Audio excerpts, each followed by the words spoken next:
Hello tout le monde, bienvenue sur cette nouvelle vidéo. Comment allez-vous? J'espère que vous allez tous bien, que vous êtes tous bel et bien en forme. Donc, on va parler sur certains sujets sur la nationale, équipe nationale, donc l'Italie. On va parler sur l'Inter. Donc, enfin, on a notre entraîneur. Donc, la dernière fois, je vous avais parlé. Hein, on ne savait pas exactement quel entraîneur ils arrivent. Donc, lequel arrive. Inzaghi, c'est impossible. Quand est parti. Allegri est arrivé à la Juventus. Qui on va prendre, etc., etc. Donc, on était un tout petit peu inquiet la dernière fois. Maintenant, c'est officiel. On a un entraîneur. Et ensuite, on va en parler aussi sur la section qu'on va voir, je sais pas, donc des ventes des joueurs. Donc on parle actuellement de Hakimi qui pourrait être un nouveau joueur du PSG, l'agent qui a complètement dit l'inverse. Donc on va en parler sur tout ça. Alors on va commencer sur le premier sujet, c'est le nouveau entraîneur de l'Inter. Donc Simone Inzaghi est le nouveau entraîneur de l'Inter. Il a signé donc son contrat. Il n'a pas encore été officialisé, bien sûr, de la part de l'Inter. On parle que c'est à cause qu'il a encore un contrat jusque le 30 juin à la Lazio, donc Lotito ne veut pas le faire partir comme ça et aussi vite. Et donc maintenant Marotta va essayer peut-être d'en parler avec lui pour qu'il puisse officialiser donc l'entraîneur plus vite et plus officiellement possible. Donc là-dessus, on verra qu'est-ce qui va encore se passer ces dernières heures. De toute façon, l'entraîneur a déjà signé le contrat à l'Inter, donc c'est pas comme maintenant, comme par hasard, il sera plus l'entraîneur, mais ça sera un autre. Donc à ce point de vue, on est tranquille, on a enfin notre entraîneur Inzaghi. Euh, Inzaghi, que je trouve que c'est un bon remplacement, c'est un bon remplaçant de Antonio Conte. Certes, ce n'est pas la même chose, je peux bien vous comprendre ceux qui critiquent probablement cet entraîneur actuellement, mais je trouve que c'est la meilleure solution au niveau formation parce que c'est la même qu'Antonio Conte. Et on va dire que si niveau caractère, je dirais que c'est pratiquement la même chose, on va dire. Donc ça ne changera pas énormément, on va dire d'un côté. Certes, il y aura chaque entraîneur a sa façon d'entraîner, bien évidemment. Donc on ne peut pas comparer deux entraîneurs avec la même mentalité, avec la même méthode d'entraînement, ça ne fonctionne pas. Donc il faut attendre, il faut être patient pour voir les résultats avant de critiquer. Voyons voir comment il va se bouger, déjà de 1, et de 2, voyons voir l'équipe qu'il aura. Et on partira tout de suite au prochain sujet, c'est les ventes, les amis. Donc on parle actuellement de Hakimi qui pourrait partir au PSG. Bastoni a renouvelé donc son contrat. C'est lui que on parlait qui disait ouais c'est l'un de ceux qui vont être sacrifiés, donc Bastoni, Lautaro. Donc Bastoni est sorti de cela, donc il a renouvelé son contrat avec l'Inter. Lautaro, comme j'ai bien compris, est en train de renouveler son contrat aussi à l'Inter. Donc actuellement on parle que ce serait Hakimi, c'est lui qui va être sacrifié. Mais bien évidemment avec on parle d'une chiffre de 80 à 90 millions, pas les 60 millions que le PSG voudrait l'avoir, bien évidemment, parce que sinon ce serait un peu trop facile. Et là, je trouve très très bien que l'Inter se protège, se dit non, nous on veut au moins 80 à 90 millions pour le joueur. Donc, voyons voir comment ça va suivre cette histoire. Bien sûr, d'après les news, d'après les médias, Lukaku part, Skriniar part, Lautaro il part, Hakimi il part, donc tous les joueurs de l'Inter sont en train de partir. Hein. Et le Milan va se prendre d'épaule à 40 millions. Dove cazzo prende questi soldi? Uno me lo deve spiegare perché io qua non capisco un cazzo. Donc tout le monde a de l'argent, personne n'a un problème financier. Le Milan va s'acheter un joueur à 40 millions, mais l'Inter doit faire attention, doit vendre pratiquement toute l'équipe et ne pourra s'acheter même pas un joueur de la Serie B parce que c'est trop cher. C'est hallucinant. Donc actuellement, c'est ça ce que je suis en train de vivre dans les médias italiens. C'est vraiment hallucinant. Bref, laissons le temps passer, laissons le temps. Donc après, on verra bien. Voilà donc, ça c'est fait. Niveau Hakimi, donc rien n'est officiel. Tout le monde qui crie déjà au scandale. Hakimi ici. Alors moi je dis que Hakimi ne devrait pas être sacrifié. Pour une très simple raison, parce que ce latéraux, à ce niveau-là, d'en trouver un, c'est très difficile de nos jours. Et que nous, on a réussi à l'en trouver, on est déjà assez content. Hein. Donc déjà de l'avoir, bien évidemment. Si maintenant tu le vends, et si maintenant que tu le donnes à quelqu'un d'autre, bien évidemment parce que tu es peut-être obligé, je sais pas, ça va être un peu plus difficile, parce qu'après l'année prochaine, ce sera là le point faible. Et d'en trouver un nouveau, d'en trouver un autre, ça sera encore plus difficile. Donc Moi, personnellement, je vendrais peut-être Lautaro Martinez, où c'est plus facile après d'en trouver un autre attaquant à sa place que de trouver un latéraux au niveau de Hakimi. Moi, je vois la chose comme ça. Comme je vous ai dit, j'ai pas envie maintenant de dire des choses qui n'existent pas. J'attends, moi, tout simplement les résultats des prochains jours, des prochains mois, ce qui va arriver au mercato, parce que je pense que ce mercato de l'Inter va être extrêmement long, donc on va entendre de tous les couleurs. Hein. Là, actuellement, j'ai réentendu encore une fois, Chelsea va s'acheter Lukaku pour fêter la victoire de la Champions League. Comme ça. Et quand Lukaku a déjà dit plusieurs fois qu'il restera à l'Inter, je vous donne un exemple tout bête, quand Pastoni a renouvelé son contrat, Lukaku lui a écrit en dessous sur Instagram et Basson lui a dit oui je suis content etc mais j'espère que tu vas me faire 31 buts l'année prochaine. Donc lui il a rigolé, il a dit oui il y a pas de souci un truc du genre. Donc vous voyez à quel point est-ce qu'on est arrivé. Donc pour les médias on doit vendre déjà tout le monde même si le joueur a déjà dit plusieurs fois qu'il restera à l'Inter, donc c'est vraiment hallucinant hein. Donc Lukaku actuellement il est comme ça là en vacances, en train de prendre un peu de soleil avant l'Euro, bien évidemment, qui va être certainement l'un de ceux protagonistes, on va dire, de cet Euro, je pense, Lukaku. Mais il ne partira pas. Ça sera le joueur qui ne partira pas absolument. Ça a été déjà dit X millions de fois, mais les médias, ils reviennent sur cette histoire du Chelsea. Mais va, fanculo te, Chelsea del cazzo. Ils ont Timo Werner, ça lui suffit largement. Voilà.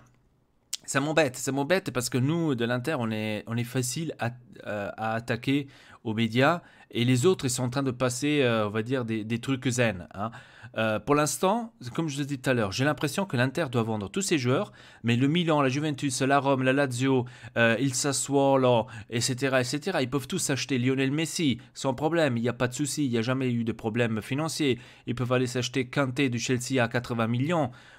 Pour eux, il n'y a pas de problème. Hein. Les autres, ils peuvent s'acheter même d'épaule Milan, qui est dans un fonds américain qui n'est pas là pour investir énormément d'argent. Mais non, pour eux, le Milan peut aller s'acheter d'épaule à 40 millions. Oui, bien sûr. Mais bien sûr. Et l'Inter, c'est celle qui a gagné. Je tiens quand même à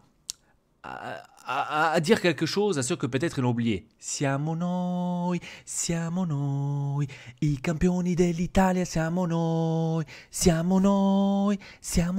seulement pour ceux qui l'ont oublié, parce que j'ai comme l'impression que la plupart l'ont oublié. Hein. Donc voilà. Restons zen, voyons voir qu'est-ce qui se passe. Parce que Depol ne va pas aller au Milan. Il a déjà un accord avec l'Inter. Je vous ai déjà dit tout. Bref, sur ce... non, je suis en train de rigoler avec l'accord de l'Inter. J'ai dit ça parce que je l'ai lu la dernière fois, mais bien évidemment, je peux le comprendre que c'est pas vrai. Je pense pas parce que ce serait un peu trop beau pour faire cela. Parce que justement, comme je vous ai dit, niveau financier, on est dans la merde. On pourra pas aller s'acheter d'épaule comme on pourra pas se l'acheter nous. Ils peuvent pas se l'acheter ni le Juventus ni le Milan. Soyons honnêtes. Pourquoi le Milan peut s'acheter 40 millions à un joueur et nous pas? Nous, on est au-dessus d'eux. Nous, on est champion d'Italie. Nous, on a plus d'argent d'eux. Et eux, ils veulent s'acheter un joueur à 40 millions. C'est pas logique. Donc réfléchissez un peu. Non, mais franchement, c'est hallucinant.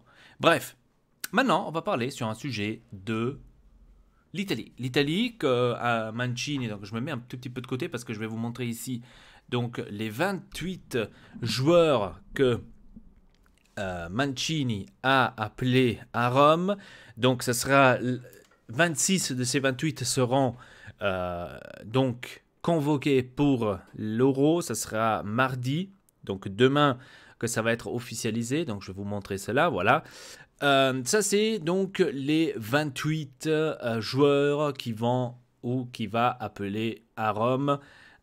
Donc, Mancini, celui qui manque, c'est Kean, Moïse Kean, qu'il n'a pas appelé. Donc, il ne sera pas dans cet Euro 2021. Donc, probablement...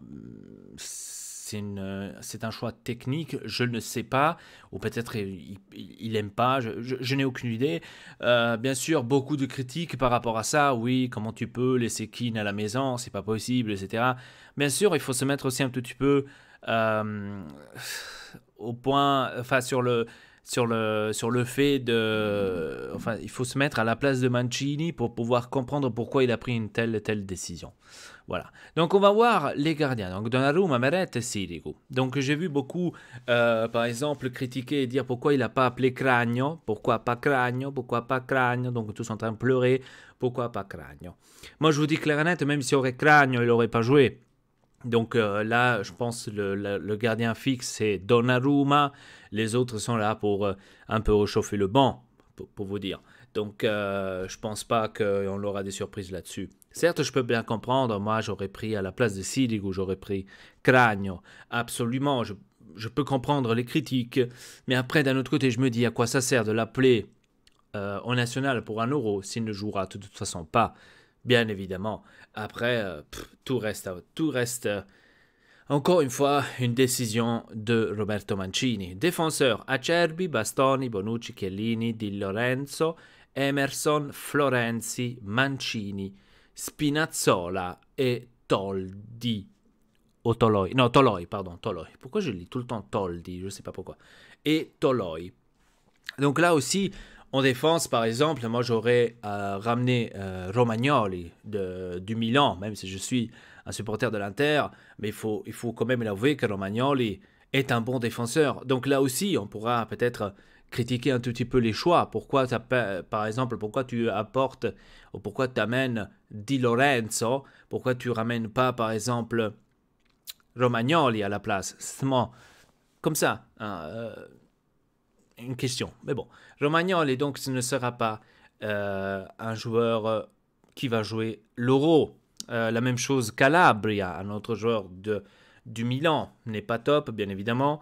Et il n'a pas appelé pour ça. Mais serait-il pas peut-être top pour la nationale? Donc, il faut voir les choses comme ça, un tout petit peu.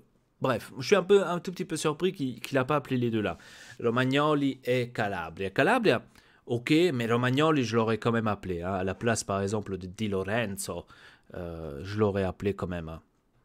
Voilà, avec tous les respects. Bref, donc, en défense, Acerbi, Bastoni et Bonucci, donc entre ceux-là qui ne va pas certainement voir l'Euro, ça va être à mon avis Toloi. Les autres, à mon avis, il va tous les apporter, il va tous les ramener parce que ça va être difficile de laisser à la maison, on va dire, un Bonucci. Ce serait difficile de laisser à la maison un Mancini.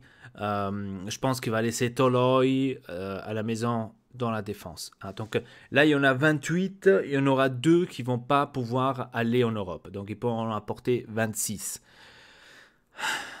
Ça va être difficile, bien évidemment. Ensuite, au milieu de terrain, Barella, Cristante, Jorginho, Locatelli, Pellegrini, Pessina, Sensi et Verratti. Donc là, au milieu de terrain, bien évidemment, il n'y a rien à dire. Celui qui va certainement pas apporter, ça va être Pessina. Par une très simple raison, il est encore jeune, il pourra encore donner énormément. Mais je ne pense pas qu'il est prêt pour ce Taureau 2020. Bien évidemment, 2021, pardon. Mais bien évidemment, ça dépend tout de la situation, enfin de la condition physique de Stefano Sensi. Parce que si Sensi, maintenant Mancini va lui demander, Sensi, est-ce que tu te sens prêt de faire un Euro, etc., etc. Mais si je te vois que si tu es sûr de le faire, parce que si tu te blesses, je t'amène pas. Parce que Sensi, il faut être très... Et Verratti aussi, attention, Verratti c'est aussi un joueur comme ça. Il faut faire très attention, très longtemps blessé. Sensi et Verratti, et très souvent, malheureusement. Ça, c'est les deux qui se blessent souvent. Donc je pense que dans le milieu de terrain, ça va être Pessina, celui qui va pas les ramener avec. Donc ça va être les deux, justement. Toloi et Pessina, qui vont pas être ramenés avec... donc à ce Taureau 2021. Ensuite en attaque on a Belotti, Berardi, Bernardeschi, Chiesa, Immobile, Insigne et Politano. En attaque bien évidemment, on a déjà parlé avant, j'aurais apporté Moiskin à la place de Belotti par exemple, j'aurais appelé Moiskin. Mais pourquoi? Parce que Belotti pour moi, je sais pas si Mancini peut-être voit la chose autrement, mais pour moi, Belotti n'a pas montré, on va dire, que c'est encore le Belotti qu'on a connu à Torino, quand il avait fait tous ses buts au début, quand il valait encore 100 millions. Donc Belotti, je suis désolé, mais je le vois pas, comment dire, jouer cet Euro. Mais bon, si Mancini s'est décidé comme ça, j'imagine que il regarde plutôt les prestations qu'il y a au national. C'est la même chose, le même truc de Sensi. Sensi, pourquoi tu l'amènes en Euro? Tu l'amènes pas à l'Euro parce qu'il a fait une extraordinaire saison avec l'Inter. Au contraire, tu l'amènes à l'Euro parce que Sensi t'a fait des extraordinaires matchs avec l'équipe nationale, il faut l'avouer, parce que chaque fois que pratiquement il a joué, il a marqué, il a fait un bon jeu. Donc c'est pour ça que Sensi va être apporté avec en national et qu'un Pessina ne sera pas apporté parce que il est encore jeune, il peut encore apporter énormément de choses et doit encore s'améliorer énormément. Donc j'imagine que ça va être ça. Bien évidemment, mais en attaque, je dois dire que même en national, Belotti et même Immobile, il faut le dire, ne sont pas top, hein, les deux. Je dois dire les choses comme ils sont. Même Bernadette, qui je trouve un tout petit peu, ouais, voilà. J'ai des doutes, on va dire. J'ai des doutes avec Belotti, Bernadette, Immobile, j'ai vraiment des doutes. Et Politano. Donc ça, c'est où j'ai des doutes, moi, personnellement. Berardi, je l'aurais amené. Oh, il fait quand même son job. À Sassuolo, Chiesa, il est à la Juventus, donc il a fait quand même aussi pas mal. Au national, Insigne, de toute façon, Insigne, c'est celui qu'on ne devrait pas changer. Donc il sera le pilier, on va dire, de cette nationale. Mais les autres, je suis un tout petit peu douteux. Peut-être ils vont me surprendre maintenant à l'Euro et que c'est complètement autrement. Et ce fut là que Belotti est le meilleur attaquant de l'Euro. Je ne sais pas, je dis ça comme ça, mais voilà, il faut vraiment me surprendre, on va dire. Il faut vraiment me surprendre. Bref, voilà. Donc pour moi, je vous dis clair et net, ceux qui ne vont pas être avec, ou qui ne va pas les appeler, ça va être Toloi et Pessina. Je crois que ça va être les deux qui vont pas être appelés, je dirais. Après, ça se peut, comme je vous ai dit, qu'il va nous, comment dire, surprendre Mancini. Il va pas porter Sensi, par exemple, il portera Pessina. On le sait pas. En tous les cas, ce que je sais, c'est que ça, c'est l'équipe Italie. Et il faut que je vous dise que je suis pas rassuré. Certes, on n'est pas parti pour gagner l'Euro, ça c'est sûr. On n'est pas parti pour gagner l'Euro, surtout avec ces joueurs qu'on voit ici. Je ne vois pas gagner l'Euro, je vous dis clair et net. On n'a pas d'attaque, et je pense que la plupart l'ont déjà compris. Si on regarde par exemple le Portugal, eux aussi ils sont dans la merde à ce niveau-là, mais le Portugal, attention, milieu de terrain et défense sont mieux positionnés que l'Italie. L'Italie, c'est une équipe bonne, mais c'est pas une équipe maintenant qui pourrait être dangereuse aussi qu'un Portugal. Je suis désolé, Portugal, pour moi, c'est un très beau groupe. Maintenant, en attaque, certes, ça varie, mais même là, au Portugal, si maintenant vous me dites le Portugal, l'attaque que tu pourrais ramener, Portugal, tu as Cristiano Ronaldo, tu as André Silva qui est pas mal en attaque, tu as João Félix qui est pas mal aussi. Certes, João Félix, c'est pas extrêmement un attaquant, c'est plus un, un arrière-attaquant, donc quelqu'un qui est derrière les attaquants, je peux bien comprendre. Un second attaquant, on va dire ça comme ça. Donc, ils ont quand même plus haut potentiel que nous. Hein. Donc, nous, par exemple, on n'a pas ce genre de potentiel là devant. Et ça, j'avais dit tout de suite au début, je crois que l'Italie aura un énorme problème avec les attaquants. Et c'est exactement ça ce qu'il va y avoir. Voilà, donc pour moi, je vous dis clair et net, la favori de ce taureau, ça va être la France. Absolument, la France, on peut pas le nier, parce que la France, soyons honnêtes, a tous les joueurs possibles pour gagner l'Euro. Déjà l'attaque, ça fait toute l'équipe de l'Italie. Je suis désolé. Et pour moi, la France, c'est celle qui a plus d'espoir à gagner cet Euro.